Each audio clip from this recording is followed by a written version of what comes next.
신경으로 신앙 고백하심으로 2월 2일 목요일 새벽 기도회를 시작하도록 하겠습니다. 전능하사 천지를 만드신 하나님 아버지를 내가 믿사오며 그 외아들 우리 주 예수 그리스도를 믿사오니 이는 성령으로 잉태하사 동정녀 마리아에게 나시고 본디오 빌라도에게 고난을 받으사 십자가에 못 박혀 죽으시고 장사한 지 사흘 만에 죽은 자 가운데서 다시 살아나시며 하늘에 오르사 전능하신 하나님 우편에 앉아 계시다가 저리로서 산 자와 죽은 자를 심판하러 오시리라. 성령을 믿사오며 거룩한 공예와 성도가 서로 교통하는 것과 죄를 사하여 주시는 것과 몸이 다시 사는 것과 영원히 사는 것을 믿사옵나이다. 아멘. 우리 찬송가 191장 내가 매일 기쁘게, 이전 통일 찬송가는 427장 찬송입니다. 찬송가 191장을 같이 찬송하겠습니다.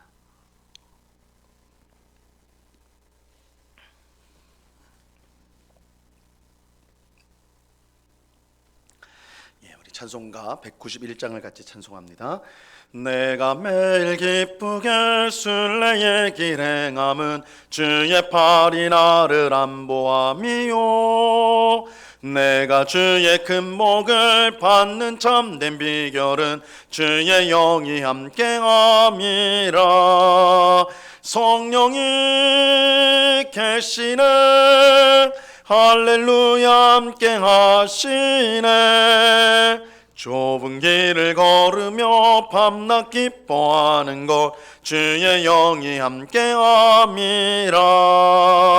전에 죄에 빠져서 평안함이 없을 때 예수 십자가의 공로 힘입어 그 발 아래 엎드려 참된 평화 얻음은 주의 영이 함께함이라.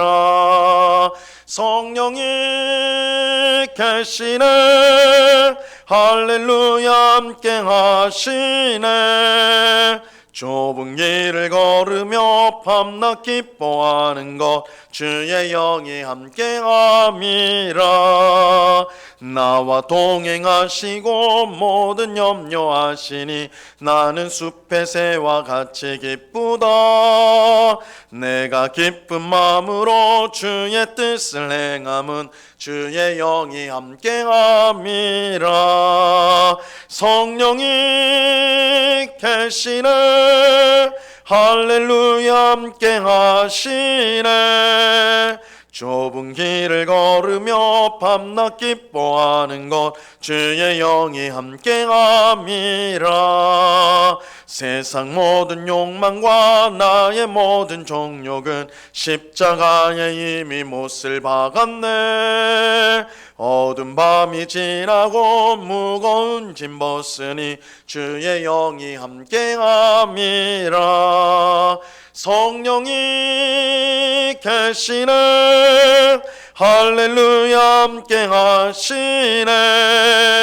좁은 길을 걸으며 밤낮 기뻐하는 것 주의 영이 함께함이라. 아멘. 같이 기도하겠습니다.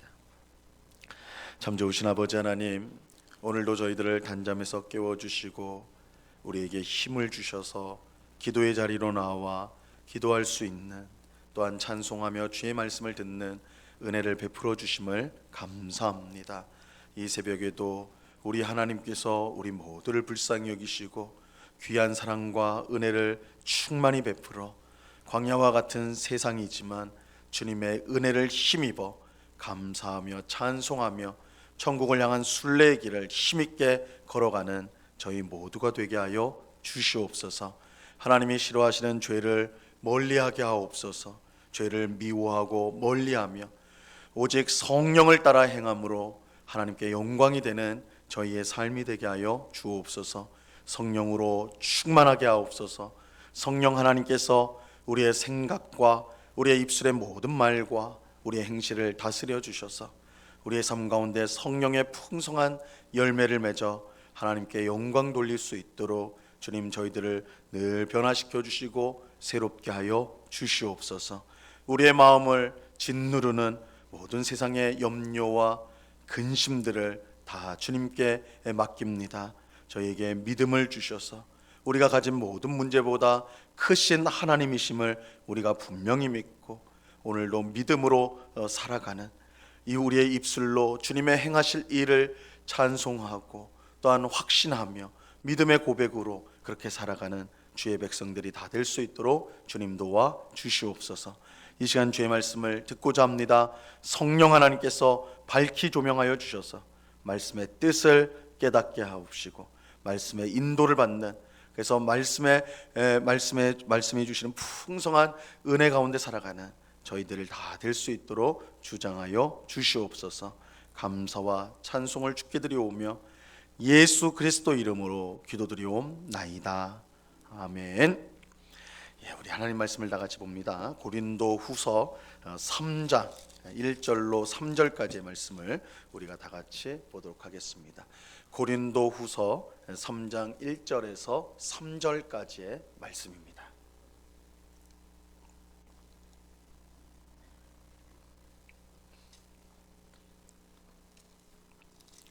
고린도 후서 3장 1절에서 3절까지의 말씀을 우리가 한 목소리로 다 같이 하나님의 말씀을 읽겠습니다. 시작. 우리가 다시 자천하기를 시작하겠느냐? 우리가 어찌 어떤 사람처럼 추천서를 너희에게 붙이거나 혹은 너희에게 받거나 할 필요가 있느냐? 너희는 우리의 편지라 우리의 마음에 썼고 무사람이 알고 읽는 바라.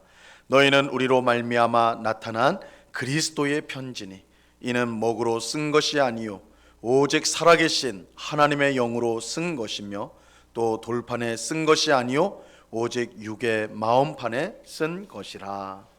아멘. 어제 새벽에 살펴본 것처럼 바울은 자기가 하나님의 말씀을 혼잡하게 하는 사람들과는 달리 순전함으로 하나님께 받은 말씀을 전했다라고 말하였습니다. 여기서 하나님의 말씀을 혼잡하게 하는 사람들은 이 고린도 교회에 침투하여서 바울과 그의 가르침을 비난한 사람들을 가리킵니다. 이 사람들이 정확히 누구인지는 알 수가 없습니다. 이제 성경의 고린도 후서에 그렇게 말씀을 이 사람들이 누구다 이렇게 말하고 있진 않아서 이렇게 바울을 반대했던 사람들, 고린도 교회에 들어와서 이 고린도 교인들을 미혹하고 그래서 바울을 반대하게 한 사람들, 이 사람들이 누군지는 정확히는 알 수 없어요. 다만 아마도 유대인 그리스도인으로서 이 구약 율법을 강조했던 사람들로 그렇게 보여집니다. 이들은 구원을 받기 위해 예수님을 믿어야 한다라고 말하면서, 이건 바울하고 똑같아요. 구원을 받기 위해서는 예수님을 믿어야 된다. 이거는 바른 복음이죠. 근데 동시에 뭐라고 했냐면 율법도 지켜야 한다. 율법도 지켜야 한다. 예수님을 믿는 것만으로는 충분하지 않고 할례 같은 또 안식일을 지키는 것 같은 그런 율법도 함께 지켜야지 구원을 받는다. 그래서 예수님을 믿는 것과 율법을 함께 지켜야 된다. 아마 그래서 그 성격 자체가 이들이 이렇게 율법을 강조하는 것은 아마 유대인들이었을 것이다. 그래서 유대인 그리스도인들 가운데 아주 좀 극단적인 사람들이 아니었는가 생각을 해봅니다. 그들이 볼 때에 오직 예수님을 믿음으로 구원받는다는 이 바울이 전한 복음은 잘못된 것으로 보인 것이죠. 어떻게 율법을 뺄 수가 있나? 율법이 없을 수가 있나? 이들이 볼 때는 예수 믿는 것에다가 율법을 지키는 걸 같이 붙여야지 온전한 신앙인데, 바울은 오직 예수만 믿으면 된다고 그랬거든요. 그래서 바울을 공격한 거였어요. 이런 유대인 그리스도인들이 고린도 교회에 들어와서 바울과 그의 가르침을 공격하고 비난하였습니다. 그들은 무엇보다 바울이 아무 자격이 없는 사람이라고 비난했어요. 그가 스스로 사도라고 말했지만 바울이 자기가 이제 사도라고 말을 했죠. 그는 예수님의 12제자 가운데 있지 않았고, 근데 바울은 사도라고는 했지만 사도들은 다 예수님과 함께 했던 사람인데 바울은 그렇게 하지 않았거든요. 바울은 부활하신 예수님을 만났을 뿐이지 그 전에 예수님을 따르지 않았던 사람이에요. 그러니까 12제자 가운데 있지도 않았고, 또한 바울이 사도로서 예수님의 부르심을 받았다는 증거는 그의 말밖에는 없는 거예요. 내가 예수님께 부름받아 사도가 되었다. 이건 바울의 말밖에는 다른 증거가 없었던 것이죠. 그래서 그들은 바울이 정말 사도로서 자격이 있는지 검사해야 된다, 그거 한번 알아봐야 된다, 그렇게 고린도 교회 성도들에게 말했던 것 같아요. 바울이 사도라는 사실을 보여줄 이 추천서를 요구했던 것입니다. 자, 오늘 본문 1절 말씀을 보세요. 우리가 다시 자천하기를 시작하겠느냐? 우리가 어찌 어떤 사람처럼 추천서를 너희에게 붙이거나 혹은 너희에게 받거나 할 필요가 있느냐? 이 바울 당시에 새로운 사람을 만날 때, 어떤 새로운 장소에 갈 때에 추천서를 가져가는 경우가 흔하였습니다. 권위 있는 사람이 쓴 이 추천서를 가지고 자기를 소개하는 것이 보통이었어요. 추천서를 통해 이 사람이 신뢰할 만한 사람이라는 것을 단번에 알 수가 있었기 때문입니다. 이 고린도 교회에 침투한 사람들도 추천서를 들고 왔을 거예요. 아마 이들이 예루살렘에서 올 때 어떤 권위 있는 사람의 추천서를 들고 왔을 거예요. 그들은 자신들의 추천서를 보여주며 자신들이 신뢰할 만한 사람이라는 것을 증명했을 거라고요. 그러면서 바울에게도 그런 추천서가 있느냐, 너희들 바울이 가져온 추천서 보았느냐, 이렇게 말했을 거예요. 당연히 바울에게는 추천서가 없었습니다. 이 바울에게 추천서가 없는 이유는 간단합니다. 이 바울이 고린도 교회를 세웠기 때문입니다. 고린도 교회를 개척했기 때문에 그래요. 이 바울이 고린도에 와서 사람들을 만나 복음을 전했고 그 결과 성도들이 생겨나고 그 성도들이 모여서 교회를 이루었어요. 바울에게는 추천서가 필요가 없었어요. 그를 통해 고린도 교회가 세워졌기 때문입니다. 이 바울은 고린도 교회 성도들에게 너희에게 침투한 사람들처럼 우리에게도 추천서가 필요하냐 그렇게 묻고 있어요. 1절에서 그렇게 묻잖아요, 그렇죠? 우리도 어찌 어떤 사람들처럼 추천서를 너희에게 붙이거나 혹은 너희에게 받거나 할 필요가 있느냐? 이 물음은 당연히 필요 없지 않느냐 이런 뜻이에요. 그러면서 바울은 추천서가 있어야 한다면 너희가 바로 나의 추천서다. 고린도 교회 성도들 너희들이야말로 바로 나의 추천서가 된다 이렇게 말하고 있습니다. 2절 말씀 보세요. 너희는 우리의 편지라 우리 마음에 썼고 뭇사람이 알고 읽는 바라. 너희가 우리의 편지라, 이 말은 너희가 우리의 추천사다. 난 글로 쓴 추천서 필요 없다. 바로 너희가 추천사다. 너희가 우리를 위한 추천서가 된다. 바울이 참 사도이고 그의 가르침이 하나님이 주신 참 복음인 것을 어떻게 알 수가 있을까요? 그에게 복음을 듣고 구원을 받아 변화된 삶을 살아가는 고린도 교회 성도들을 통해서요. 이보다 더 강력한 추천서는 세상에 없는 것이죠. 이 살아있는 추천서예요, 고린도 교회 성도들이. 근데 이 추천서는 바울과 고린도 교회 성도들만 알 수 있는 것이 아닙니다. 모든 사람이 알 수가 있어요. 2절에 뭇사람이 알고 읽는 바라.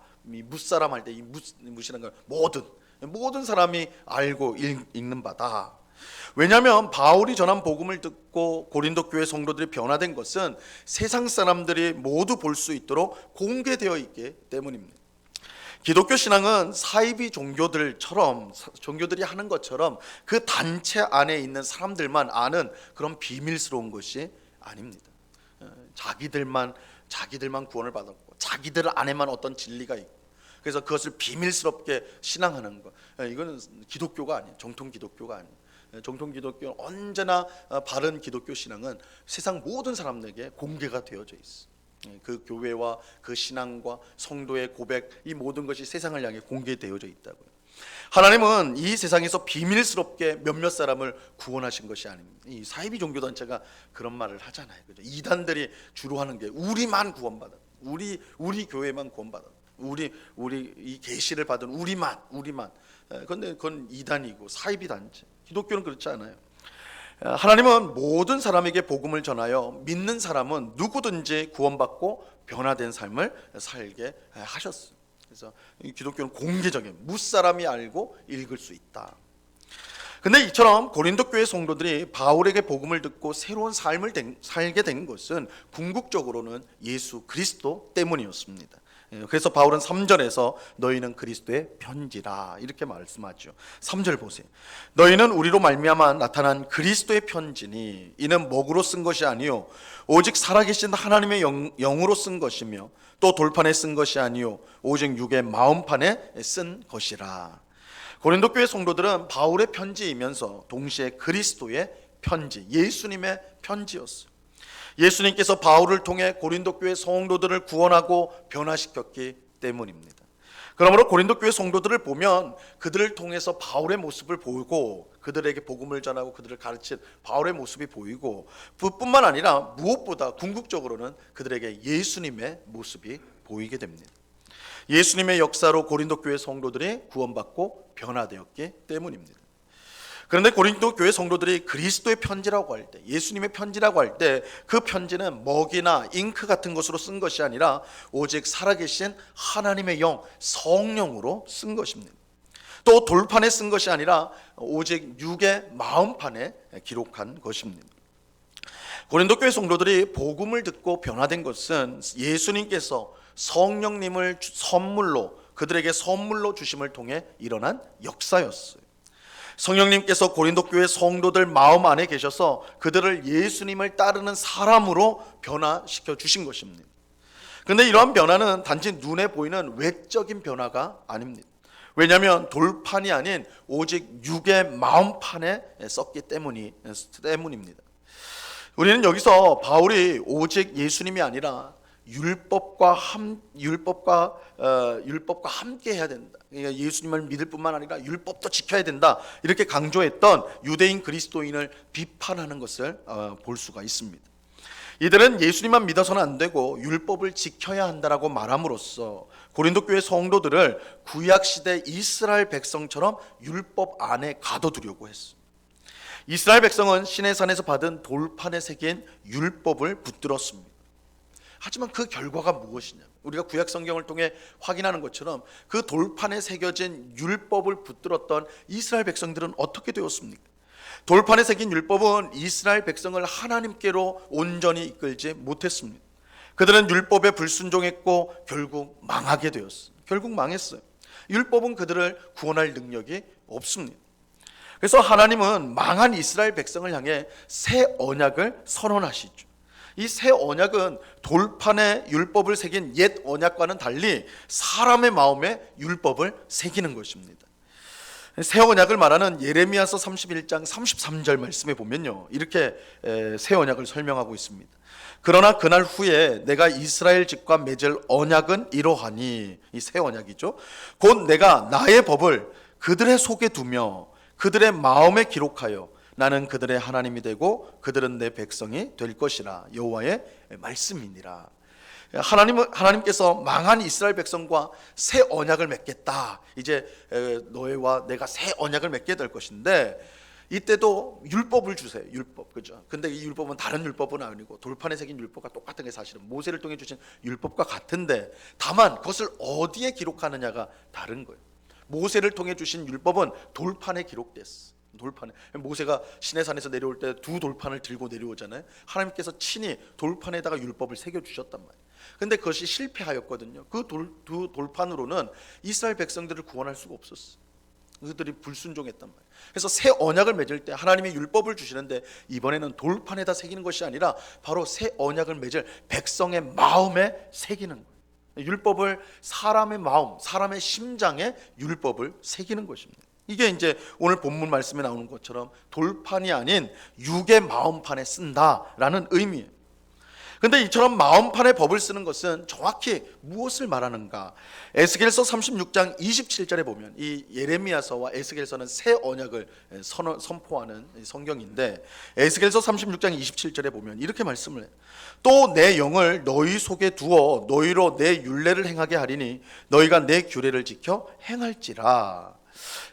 하나님께서 새 언약을 맺으면서 율법을 마음에 새기겠다라고 말씀하셨는데, 그것의 뜻은 하나님의 영, 성령을 우리 속에 두어 율법을 지켜 행하도록 하겠다라는 것입니다. 그런데 이러한 새 언약이 예수님을 통해 이루어졌죠. 예수님은 하늘로 올라가신 후에 성령님을 믿는 모든 성도에게 선물로 주셨어요. 모든 성도는 성령님을 모시는 삶을 살게 되었고, 성령님이 이끄시는 새롭고 변화된 삶을 살아가게 된 것입니다. 그래서 예수님을 통해 성령을 받은 우리들은 새 언약의 백성, 새 언약의 백성이 되는데, 새 언약의 백성의 가장 중요한 특징은 율법이 성령을 통하여 우리 마음에 새겨졌다는 거예요. 우리의 힘으로 율법에 순종하는 것이 아니라 우리 안에 계신 성령의 능력을 힘입어서 하나님의 법, 율법에 순종하는 삶을 살아가게 된다는 것입니다. 바울은 고린도 교회 성도들이 성령님을 통해 새롭고 변화된 삶을 살게 되었기에 그들이 그리스도의 편지이고 동시에 복음을 전한 우리의 편지라고 그렇게 말을 하는 것입니다. 이렇게 말함으로써 추천서가 필요하다고 말하는 사람들의 잘못을 드러내고 자신이야말로 참된 사도요, 자신이 전한 복음이야말로 참 복음이라는 사실을 증명하였던 것입니다. 오늘 기도하는 우리는 사도의 편지이며 그리스도의 편지라는 사실을 분명히 기억해야 됩니다. 이건 고린도 교회 성도들뿐만 아니에요. 우리도 사도의 편지요 또한 그리스도의 편지예요. 우리는 단지 말로써 예수님을 보여주는 것이 아니라 우리의 모든 삶을 통해 예수님을 보여주어야 돼요. 성령님께서 우리 안에 계심을 믿고 성령님을 따라 우리가 살아갈 때에 우리는 그리스도의 편지로서 세상 가운데 드러나게 될 것입니다. 우리가 성령을 따라 행할 때, 성령을 따라 하나님의 법을 순종할 때에 세상 사람들은 그런 우리를 보고 예수님을 보게 될 것이고 하나님을 바라보게 된다는 것입니다. 세상은 그런 우리를 바라보면서 예수님을 알게 되고 복음의 능력을 깨닫고 주님께 돌아오는 그런 귀한 역사가 일어나게 되는 것입니다. 이 귀한 은혜가 오늘 기도하는 우리 모두 가운데 충만히 임하기를 우리 주님의 이름으로 간절히 축원합니다. 기도하겠습니다. 하나님 아버지 감사합니다. 바울은 고린도 교회 성도들을 향하여 너희가 나의 추천서다, 너희가 나의 편지다, 또 너희야말로 그리스도의 편지라 이렇게 말씀하였습니다. 그들이 복음을 듣고 믿어 구원을 받았기에 또한 성령님의 능력으로 삶이 변화되었기 때문에 이것보다 더 분명한 증거가 없는 것입니다.